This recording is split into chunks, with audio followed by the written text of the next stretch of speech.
আমরা কোনো ধরনের সংঘর্ষের রাজনীতিতে বিশ্বাসী না। কেউ যদি সংঘর্ষ করতেও চায় আমরা চেষ্টা করব সুন্দর নির্বাচনের দিকে যেতে। সো মামুনুল হক সাহেবকে তাদের রাজনীতি করতে দেন, আমরা আমাদের রাজনীতি করব। আমাদের রাজনীতি হলো এলাকার উন্নয়নের রাজনীতি, দেশ জাতির উন্নয়নের রাজনীতি।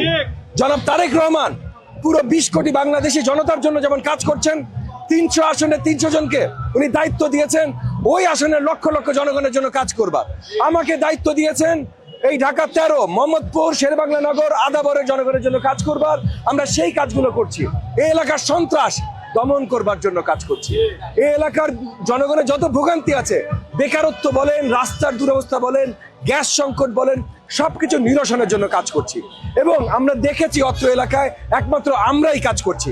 সো আমরা খুবই আশাবাদী, মানে আপনি যদি বলেন আমরা অত্যন্ত কনফিডেন্ট যে সামনের নির্বাচনটা জনগণ আমাদেরকে ধানের শীষ মার্কায় ভোট দিয়ে জয়যুক্ত করবে। সারা দেশে এখন একটা নির্বাচন কাছে আসছে, সারা দেশে একটা উত্তেজনা বাড়ছে, অভিযোগ সবচেয়ে বেশি বিএনপির দিকে দিচ্ছে, সেটা কিভাবে দেখছেন? দেখেন, বিএনপি তো একটা বড় গাছ এবং সেই গাছে অনেক বেশি ফল। তো এই গাছের দিকে ঢিল পড়বে, এটাই তো স্বাভাবিক।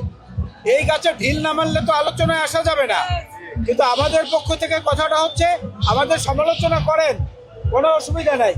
সেই সমালোচনা থেকে আমরা সংশোধিত যদি হওয়ার প্রয়োজন মনে করি, তাহলে বুঝবো আপনি বন্ধু হিসাবে আমরাও মজলুম, আপনারাও মজলুম, সেই হিসাবে বলেছেন। আর যদি খোঁচানোর জন্য বলেন, পীড়া দেওয়ার জন্য, যন্ত্রণা দেওয়ার জন্য বলেন, তাহলে মনে করব আপনাদের কাছে ভোটে জেতাটাই মূল লক্ষ্য, দেশের কল্যাণ আপনাদের লক্ষ্য নয়। বিএনপির কল্যাণটা হচ্ছে দেশের একমাত্র লক্ষ্য, দেশের কল্যাণ। আল্লাহ ভাই, দেখছেন কিনা কোন রকম ষড়যন্ত্র? কারণ শেরপুরে গত পরশুদিন একজন মারা গেছে, তো কোন রকম ষড়যন্ত্র দেখছেন কিনা? এগুলো আমরা মনে করি তাৎক্ষণিক উত্তেজনার ফসল, এবং এই তাৎক্ষণিক উত্তেজনাকে আমরা জিয়ে রাখার চেষ্টা করছি না, আমরা বরং সেখানে সমঝোতায় যাওয়ার চেষ্টা করছি। এবং সেই সমঝোতা, পারস্পরিক বোঝাপড়া, এগুলোর দিকে কিন্তু আমরা জোর দিয়েছি, আপনারা ইতিমধ্যেই দেখেছেন। সুতরাং আমরা মনে করি এই উৎসব ঠিক হয়ে যাবে।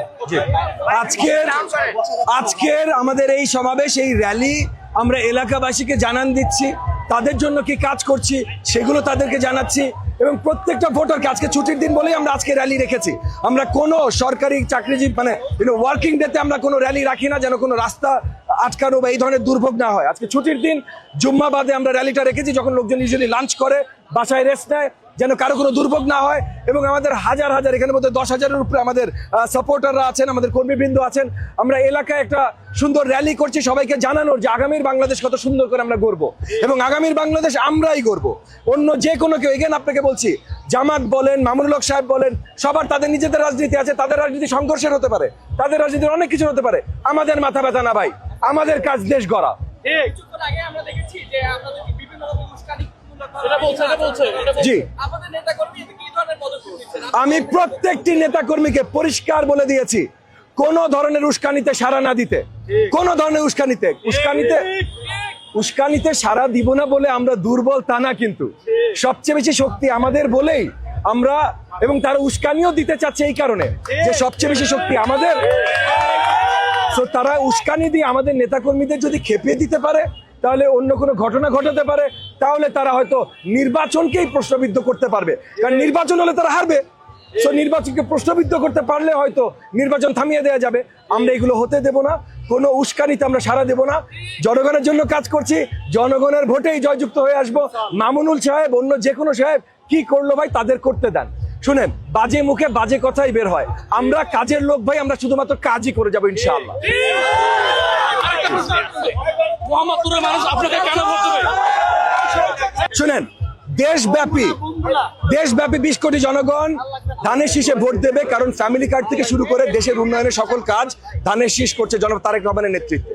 মোহাম্মদপুরের মানুষ ধানের শীষ এবং আমাকে ভোট দেবে আলাদা করে, কারণ মোহাম্মদপুরে যতগুলো সমস্যা, সন্ত্রাস, গ্যাস সংকট, রাস্তা সংকট, বেকারত্ব সংকট, কিশোরগঞ্জ সংকট, এই প্রত্যেকটা সংকট নিরসনে ইতিমধ্যে আমরা কাজ করছি।